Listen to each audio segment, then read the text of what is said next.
abstract. Yeah, it's complicated what you say, the way you act. Well, it makes me so confused. I don't know what to do anymore. Can't you just make up your mind? My heart drops when you play around. How can you be up when I'm down? Don't wanna think about it right now. Maybe you just wanna be friends, but there is a fight when we are talking. Maybe you just wanna pretend, but I can read between the lines. Even if I can't deny that all the things you said are hurting, still wanna be with you. I think you want it too. 'Cause baby, I don't wanna be.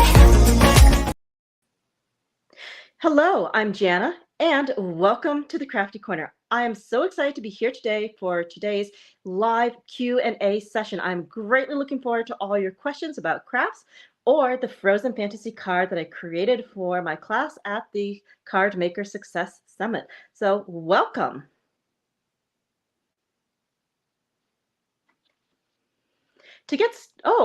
Awesome. Ivy Medin says, what is your favorite glue for heavier embellishments?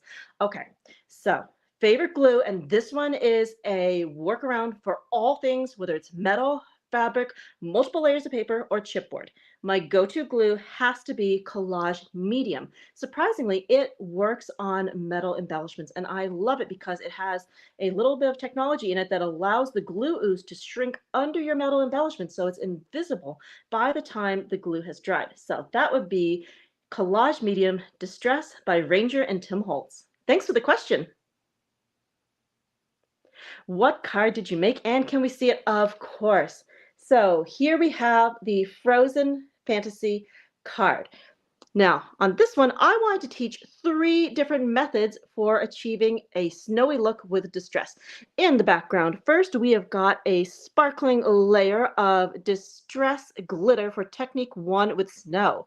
Then we come down here and we have got a very chunky layer of snowfall collage paste, and this is a great textured grit paste by Ranger and Tim Holtz that looks like this beautiful scintillating ice, and I love that it actually gets a little bit of buildup on here and it looks like very chunky snow.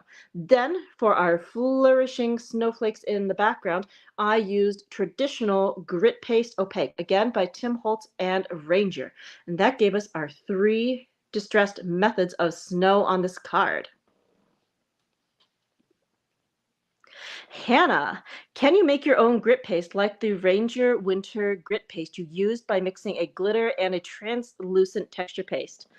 I have not tried that, and I would say go for it. Maybe you're going to discover a great way to make your own. Personally, I do like the pre-made jars that Ranger has.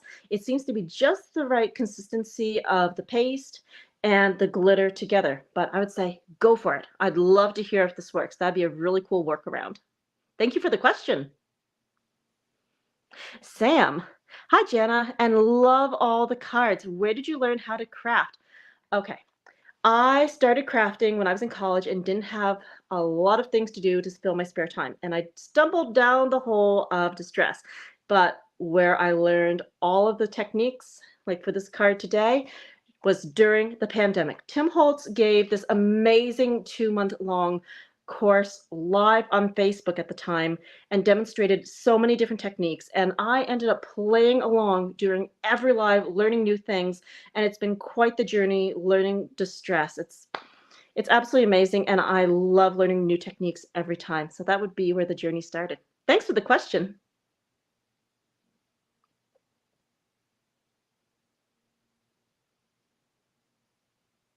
What technique is your least favorite? Well, generally speaking, my least favorite technique is the technique I don't know. I'm very, very curious, and I always want to learn new things. But in terms of material, I frequently fight with microglaze. Now, it's not that I dislike microglaze. I just think it's one of the trickier mediums to get to work consistently, but I'm definitely enjoying trying it. The microglaze technique I'm referring to is the resist. It's where you put down a layer of microglaze first through, say, a stencil onto a card or other substrate. But Where I run into trouble is layering it up. If I blast it too much with the heat tool, I evaporate the microglaze. So I'm trying to learn to be a little less heavy-handed when it comes to microglaze techniques. Stephanie, I was wondering, how thick does all the snow effect make the card? So I would say not very. If we put the card on the edge, kind of like this, I think the real thickness comes from the card base. I've got a Nina Solar Crest base on here, and then I was working on a layer of distressed watercolor cardstock. I don't think it really added too much weight to this. Maybe it pops up just like a millimeter or two. Great question. Thank you. Joyce, what are your favorite crafting supplies to use? Oh, tough choice. I love craft supplies. And as you can see behind me, I am definitely a collector of craft supplies. So, Joyce, the short answer is anything that says distress. The long answer would be I love distress products and I can't really pick a favorite amongst them because they all play so nicely together. But in addition to all things distress, I am a big fan of Jane Davenport. So I've got a little bit of rainbowitis going on as well. And I do love to explore other sketching materials. Like I love trying out new pencils and different coloring mediums. So really, it's all craft supplies. I do love to explore. Thanks for the great question, Joyce. Michelle, question, would Modge Podge could be used instead of collage medium? I would say yes, Modge Podge is definitely a very good adhesive, and I think that would also make a great glue for gluing anything down.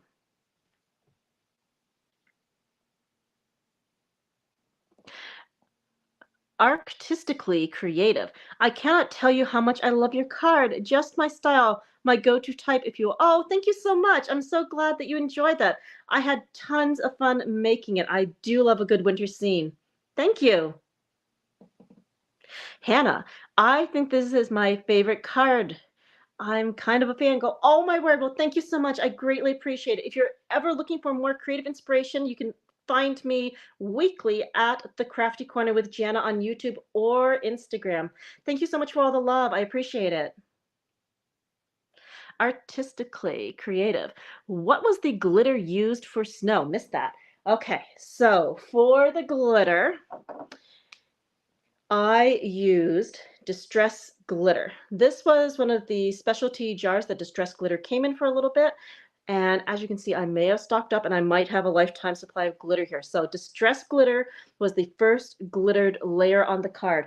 After I used Distress Snowfall, which has glitter-like particles embedded in the texture paste. And the third variety of snow was the Distress Grit Paste Opaque. Thank you for asking. Debbie, how long is the shelf life of all your inks? So I use my inks pretty regularly, and I have not yet replaced a single ink pad. My most frequently used ink pad is the Distress Vintage Photo. Let me pull that, and I'll show you how good it's in condition it still is. I've been using that one since 2016.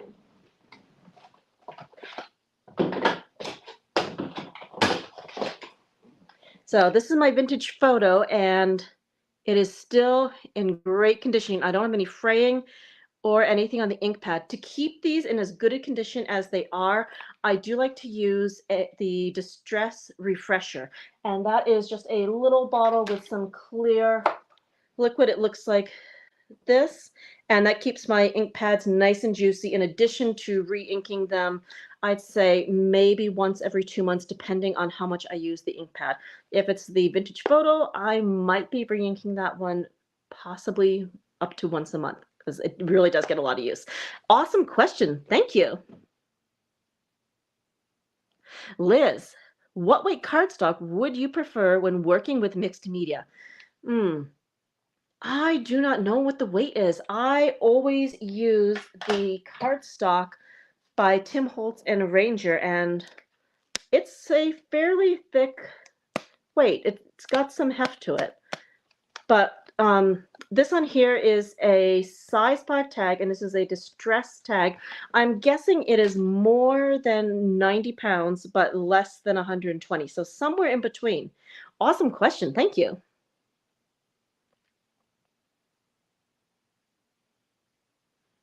Billy, does it take long to plan a card and its layers? That depends. If I'm creating to a theme, it definitely takes me longer to plan. And when I'm creating to a set theme, I like to sketch things out on a piece of paper and play with a few ideas, and then I shop my stash.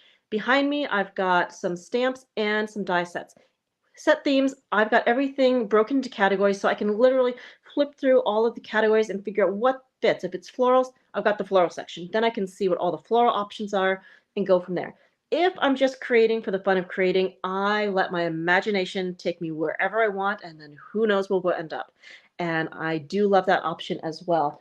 This card here was one that was kind of on the fly. Didn't have a theme. It just kind of happened. I had parts and pieces, and they got put together, and I ended up with this. So sometimes lots of planning, sometimes go with the flow. I honestly love both ways.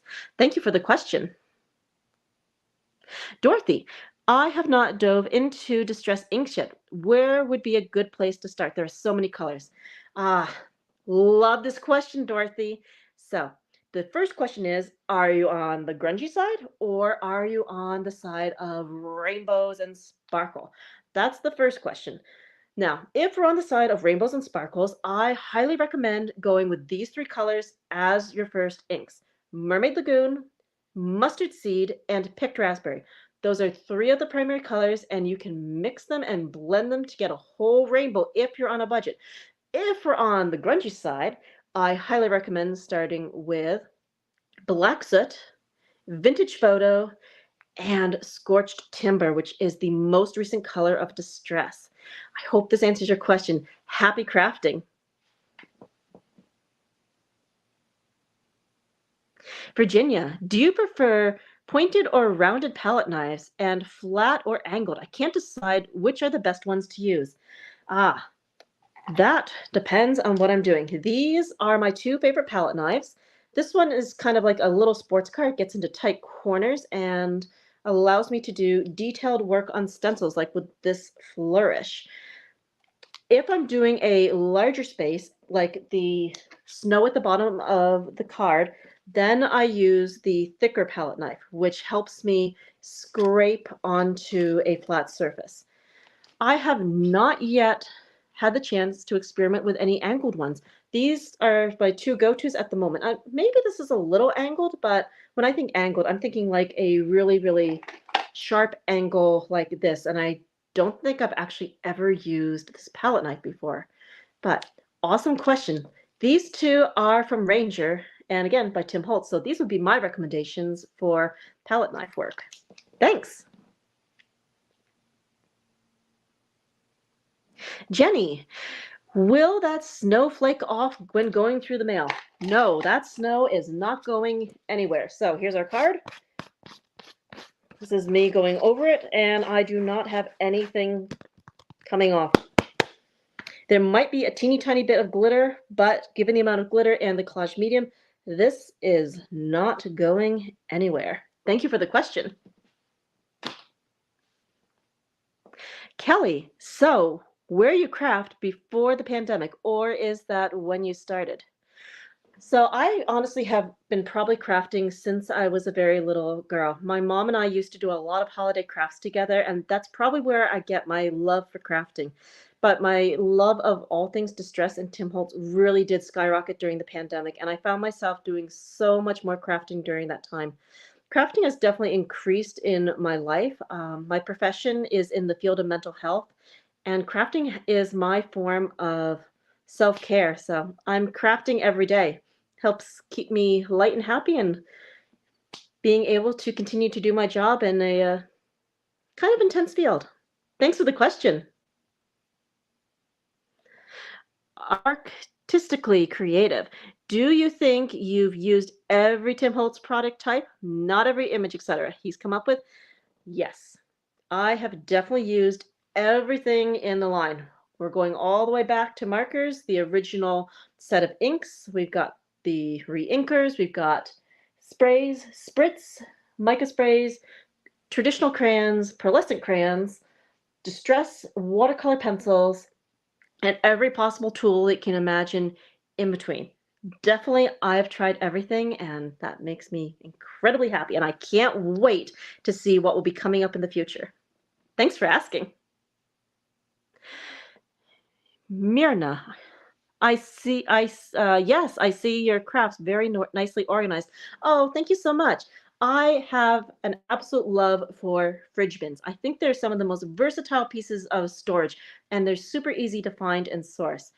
And for the re-inkers over there, I ventured into the cosmetic aisle in order to find these beautiful acrylic shelves that I could attach to the wall. They're meant for nail polish bottles, but they fit re-inkers perfectly. I do love to get organized because that also sparks my creativity.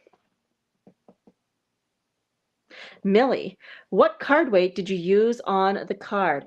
I used a distress watercolor piece of cardstock. My best guess for the card weight is going to be somewhere between 90-pound up to 120-pound. The card base itself was a 80-pound Nina Solar Crest cardstock. Great question. Thanks. Shanna, do you purchase your stencils or do you make some on your cutting machine, aka the Cricut Silhouette Scan and or Cut? I actually do not own any of those machines. All of the stencils that I have are from the Tim Holtz line. So these are all made in Stampers Anonymous. I definitely would love to get into the Cricut Maker and everything, but I'm not sure where I would put one. That seems like a pretty big rabbit hole to fall down. But I bet making stencils from scratch is lots of fun. Loretta, does the snow along the bottom of the card stay attached when mailing the card through USPS? This is completely solidified. This was a wet medium, but once it dried, like I'm picking at that, that is not going to come off. So if you mail this, that is not going to come off. It dries and adheses very nicely to the card. Good question. Ivy Medin, what is your favorite heat tool? Well, of course, I've got to go with the Ranger Heat It tool. My favorite one. They last me a very long time, and I find that the temperature is not too hot and not too windy. It kind of disperses the air, but doesn't direct it too much like a heat embosser would. So I love this one, and better yet, it fits in my hand, and it's got this super useful loop. I've got some little hooks along the bottom of my desk, so I can just pop it on one of those, and it's good for any time I want to use it.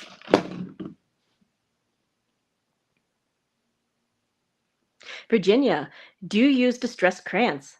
What's your preferred way of using them? Oh, I love distress crayons. So distress crayons, I do greatly enjoy smudging them in backgrounds to make a foundation. Sometimes I put them through stencils with a brush, and other times I love to watercolor with them. If I'm traveling, then the watercolor medium in distress crayon form is a non-messy way to bring your watercolor with you on the go. Great question. Thanks.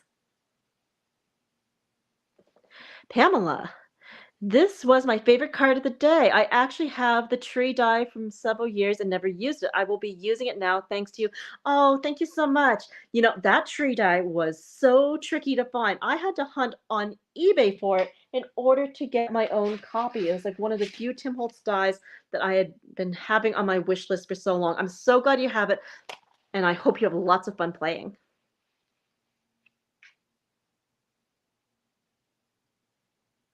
Is the Distress ink sprayer water? The Distress ink sprayer. We have a sprayer. This is the Distress sprayer, and this does have water in it, not to be confused with the Distress spray stains. So yes, this has water in it. Now, I particularly love this because if you do a very slow trigger squeeze, you can get the water to drip out very slowly, and that gives the classic distress look versus just a solid mist. Because like that, we're doing mist, slow squeeze, we get the classic droplets that give the really cool distressed look. Awesome question. Thank you. What do you do with the cards you make? I am so lucky. I have a craft market just 5 minutes from where I live, and I bring all of my cards down there to sell them. Thanks for asking. Thank you so much for joining me here today at the Crafty Corner. Don't forget, you can also find me over on YouTube, also at the Crafty Corner with Janna, or on Instagram, the Crafty Corner _Janna K. Thank you so much for attending this live Q&A session. Until next time, happy crafting.